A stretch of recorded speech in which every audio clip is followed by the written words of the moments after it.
துணிவுமிக்க நாடாக ஏற்றம் பெற வாக்களியுங்கள். உங்களுக்காக வாதாடுவேன்.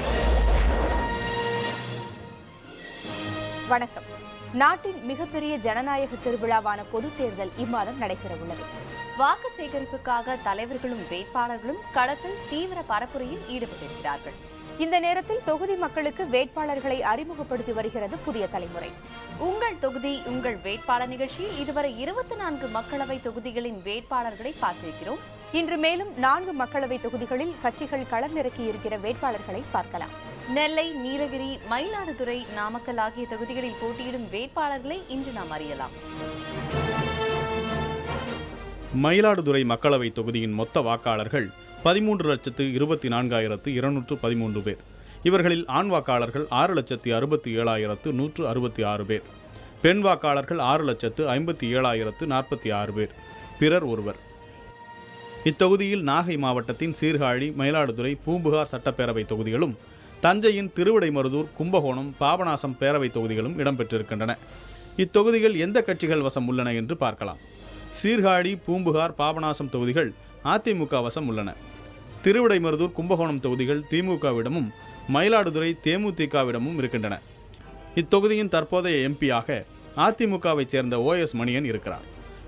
மயிலாடுதுறை மக்களவை தொகுதியில் விவசாயம், கால்நடை வளர்ப்பு, மீன்பிடி தொழில், நாச்சியார் கோயில் பித்தளை குத்து விளக்கு தயாரிப்பு, சாமிமலை ஐம்பொன் சிலை தயாரிப்பு போன்றவை குறிப்பிடத்தகுந்த அம்சங்களாக இருக்கின்றன.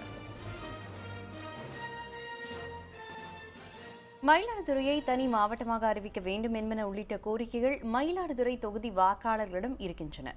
இந்த தொகுதியில் போட்டியிடும் வேட்பாளர்களை பற்றி இப்பொழுது பார்க்கலாம். காங்கிரஸ் கட்சி சார்பில் மயிலாடுதுறை மக்களவை தொகுதியில் களமிறக்கப்பட்டுள்ளார் முன்னாள் மத்திய அமைச்சர் மணிசங்கர் ஐயர்.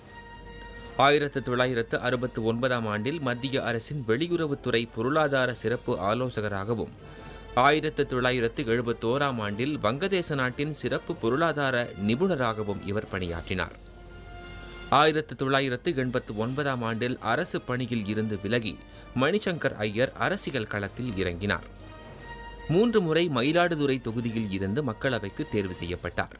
தற்போது மாநிலங்களவை உறுப்பினராக உள்ள இவர் பஞ்சாயத்து ராஜ், பெட்ரோலியம் மற்றும் இயற்கை எரிவாயு, இளைஞர் மற்றும் விளையாட்டுத்துறை அமைச்சராகவும் மத்திய அரசில் பொறுப்பு வகித்துள்ளார். நான் ஜெயிச்சு வந்துட்டேனாக்க ராஜ்யசபையிலேருந்து ராஜினாமா செய்துட்டு நான் மக்களவையில் மட்டும் இருப்பேன். முதல்ல ஒரு காலத்தில் ஒரு 10-12 வருஷத்துக்கு முன்பு நான் கட்சி செயலராக இருந்தேன். ஆனால் இப்போ எனக்கு எந்த விதமான கட்சி பதவி கிடையாது. அதிமுக சார்பில் மயிலாடுதுறையில் போட்டியிடுகிறார் RK பாரதி மோகன். 47 வயதாகும் இவர் திருப்பனந்தாள் ஒன்றிய செயலாளராக இருக்கிறார். ஜெயலலிதா பேரவை கிளை செயலாளராகவும் மாணவர் அணி ஒன்றிய செயலாளராகவும் பொறுப்பு வகித்துள்ளார்.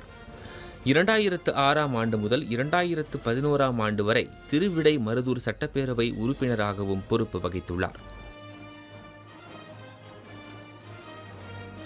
2006 2011 வரை திருவிடைமருதூர் சட்டமன்ற உறுப்பினராக பணியாற்றியுள்ளேன். மாண்புமிகு அம்மா அவர்கள் 2014 மயிலாடுதுறை பாராளுமன்ற வேட்பாளராக கடைகோடி தொண்டனாக ஏழை எளிய குடும்பத்தில் பிறந்த விவசாய குடும்பத்தில் பிறந்த என்னை மாண்புமிகு அம்மா அவர்கள் மயிலாடுதுறை பாராளுமன்ற வேட்பாளராக அறிவித்துள்ளார்கள். தேசிய ஜனநாயக கூட்டணியில் இடம்பெற்றுள்ள பாமக சார்பில் மயிலாடுதுறையில் போட்டியிடுகிறார் அகோரம். 46 வயதாகும் இவர் தற்போது மாநில பாமக துணை பொதுச் செயலாளராக பொறுப்பு வகிக்கிறார். மாவட்ட மாணவர் அணி தலைவராகவும் மாவட்ட அமைப்பு செயலாளராகவும் கட்சியில் பணியாற்றியுள்ளார். சிறு வயதிலிருந்து கட்சியில் ஈடுபட்டு இன்று பாட்டாளி மக்கள் கட்சி மாநில துணை பொதுச் செயலாளராக பதவி வகித்து வருகிறேன். பாட்டாளி மக்கள் கட்சி சமூக ஜனநாயக கூட்டணி வேட்பாளராக மயிலாடுதுறை நாடாளுமன்ற வேட்பாளராக நிறுத்தப்பட்டு வாக்கு சேர்த்து கொண்டிருக்கிறேன். என்னுடைய சொந்த ஊர் இளையம்பதுகுடம் இந்த மயிலாடுதுறை பாராளுமன்ற தொகுதியில் இருக்கிறது. நான் சாதாரண விவசாய குடும்பத்தை சார்ந்தவர். என்னுடைய தொழில் விவசாயம். திமுக தலைமையிலான ஜனநாயக முற்போக்கு கூட்டணி சார்பில் மயிலாடுதுறையில் மனிதநேய மக்கள் கட்சி போட்டியிடுகிறது. அக்கட்சியின் சார்பில் ஹைதர் அலி இந்த தொகுதியில் களமிறக்கப்பட்டுள்ளார். 60 வயதாகும் இவர் தமுமுக உருவாக்கத்தில் முக்கிய பங்காற்றியவர். மனிதநேய மக்கள் கட்சியின் மாநில பொதுச் செயலாளராகவும் பொறுப்பு வகித்துள்ளார். 2006ஆம் ஆண்டு முதல் 2011ஆம் ஆண்டு வரை வக்ஃபு வாரிய தலைவராகவும் ஹைதர் அலி பணியாற்றியுள்ளார். தமிழ்நாடு வக்ஃபு வாரியத்தினுடைய தலைவராய் செயல்பட்டிருக்கிறேன். 1995இல் தொடங்கப்பட்ட தமிழ்நாடு முஸ்லிம் முன்னேற்ற கழகத்தினுடைய நிறுவனர் தலைவர்களில் ஒருவராய் தற்பொழுது மனிதநேய மக்கள் கட்சியின் உயர்மட்ட குழுவினுடைய உறுப்பினராய் இருக்கிறேன். என்னுடைய சொந்த தொழில் வியாபாரம். முட்டை உற்பத்தியிலும் லாரி போக்குவரத்திலும் முக்கிய பங்கு வகிக்கும் நாமக்கல் மக்களவை தொகுதி பற்றிய முழு விவரங்களை இனி பார்க்கலாம். நாமக்கல் மக்களவை தொகுதியில் மொத்தம் 13,05,475 வாக்காளர்கள் உள்ளனர். இதில் ஆண் வாக்காளர்கள் 6,49,577 பேர், பெண் வாக்காளர்கள் 6,55,827 பேர், பிற வாக்காளர்கள் 71 பேர். இத்தொகுதியில் நாமக்கல் மாவட்டத்தின் ராசிபுரம், சேந்தமங்கலம், நாமக்கல், பரமத்திவேலூர், திருச்செங்கோடு ஆகிய சட்டப்பேரவை தொகுதிகளும், சேலம் மாவட்டத்தின் சங்ககிரி பேரவை தொகுதியும் வருகின்றன. இந்த சட்டப்பேரவை தொகுதிகள் எந்த கட்சிகள் வசம் உள்ளன என்று பார்க்கலாம். ராசிபுரம், நாமக்கல், சங்ககிரி தொகுதிகள் அதிமுகவிடம் உள்ளன. பரமத்திவேலூரில் கொங்கு இளைஞர் பேரவை அதிமுக சின்னத்தில் போட்டியிட்டு வெற்றி பெற்றது. சேந்தமங்கலம், திருச்செங்கோடு தொகுதிகள் தேமுதிக வசம் உள்ளன. நாமக்கல் தொகுதியின் தற்போதைய எம்பியாக திமுகவைச் சேர்ந்த காந்தி செல்வன் இருக்கிறார். இத்தொகுதியில் விவசாயம், முட்டை உற்பத்தி, லாரி போக்குவரத்து, லாரி கட்டுதல், ஆழ்துளை கிணறு அமைத்தல் ஆகியன முக்கிய அம்சங்களாக உள்ளன. முட்டை உற்பத்தியில் முக்கிய பங்கு வகிக்கும் நாமக்கல் மக்களவை தொகுதியில் போட்டியிடும் வேட்பாளர்களை அறிந்து கொள்ளலாம்.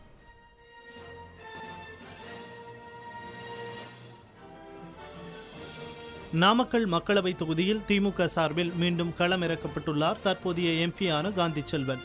50 வயதாகும் இவர் மாவட்ட செயலாளராக செயல்பட்டு வருகிறார். நாமக்கல் நகரமன்ற தலைவராகவும் நாமக்கல் மாவட்ட ஊராட்சி குழு தலைவராகவும் பொறுப்பு வகித்துள்ளார். 2009இல் நடைபெற்ற தேர்தலில் நாமக்கல்லில் இருந்து மக்களவைக்கு தேர்வு செய்யப்பட்ட காந்தி செல்வன் 2013ஆம் ஆண்டு வரை மத்திய சுகாதாரத்துறை இணையமைச்சராக பதவி வகித்தார். நாமக்கல் நகர்மன்றத்தினுடைய தலைவராகவும் நாமக்கல் நகர வங்கியினுடைய தலைவராகவும் மாவட்ட ஊராட்சி குழுவினுடைய தலைவராகவும் பொறுப்பினை ஏற்று சிறப்பாக பணியாற்றியிருக்கிறேன். கடந்த பாராளுமன்ற தேர்தலிலும் வெற்றி பெற்று மத்தியிலே இணையமைச்சராக பொறுப்பினை ஏற்றும் பாராளுமன்ற உறுப்பினராக இதுவரை பொறுப்பினை சிறப்பாக பணியாற்றியிருக்கிறேன். நாமக்கல் தொகுதியில் அதிமுக சார்பில் போட்டியிடுகிறார் PR சுந்தரம். 57 வயதாகும் இவர் நாமக்கல் மாவட்ட அவைத் தலைவராக உள்ளார்.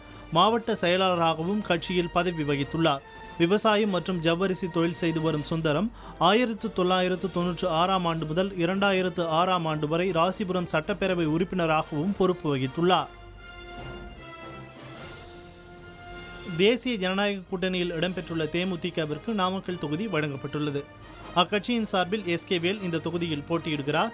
45 வயதாகும் இவர் மாநில வழக்கறிஞரணி துணை செயலாளராக இருக்கிறார். தமிழ்நாடு புதுச்சேரி வழக்கறிஞர் சங்கங்களின் கூட்டமைப்பின் துணைத் தலைவராகவும் நாமக்கல் ராமகிருஷ்ண கான சபாவின் தலைவராகவும் SK வேல் பணியாற்றி வருகிறார். தமிழ்நாடு வழக்கறிஞர் சங்க கூட்டமைப்பினுடைய துணைத் தலைவராக கடந்த 9 ஆண்டுகளாக பணியாற்றி வருகின்றேன். மேலும் கேப்டன் அவருடைய ரசிகர் மன்றத்திலே மாவட்ட சட்ட ஆலோசகராக பணிபுரிந்து வந்தேன். பின்னிட்டு கட்சி ஆரம்பித்த பிறகு அரசியலில் ஈடுபட்டேன். காங்கிரஸ் கட்சி சார்பில் நாமக்கல் தொகுதியில் களமிறங்குகிறார் GR சுப்பிரமணியன். 41 வயதாகும் இவர் நாமக்கல் மாவட்ட இளைஞர் காங்கிரஸ் தலைவராகவும் நாமக்கல் மாவட்ட காங்கிரஸ் கமிட்டி தலைவராகவும் பொறுப்பு வகித்துள்ளார். விவசாயம் மற்றும் மோட்டார் தொழில் செய்து வருகிறார். நாமக்கல் மாவட்ட இளைஞர் காங்கிரஸ் தலைவராக 10 வருடமாக பதவி வகித்துள்ளேன். அந்த பதவியில் மக்கள் பிரச்சனையை கையில் எடுத்து மக்களுக்காக போராடி மக்களுக்கு நன்கு அறிமுகமாகியுள்ளேன். அது மட்டுமல்லாமல் நாமக்கல் மாவட்ட காங்கிரஸ் தலைவர் பொறுப்பாளராகவும் இருந்துள்ளேன். அதை தொடர்ந்து நாமக்கல் மாவட்ட காங்கிரஸ் தலைவராகவும் பதவி வகித்துள்ளேன்.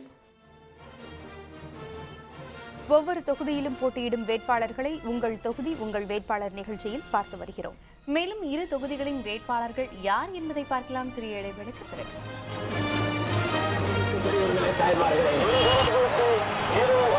புனிதமிக்க நாடாக ஏற்றம் பெற வாக்களியுங்கள்.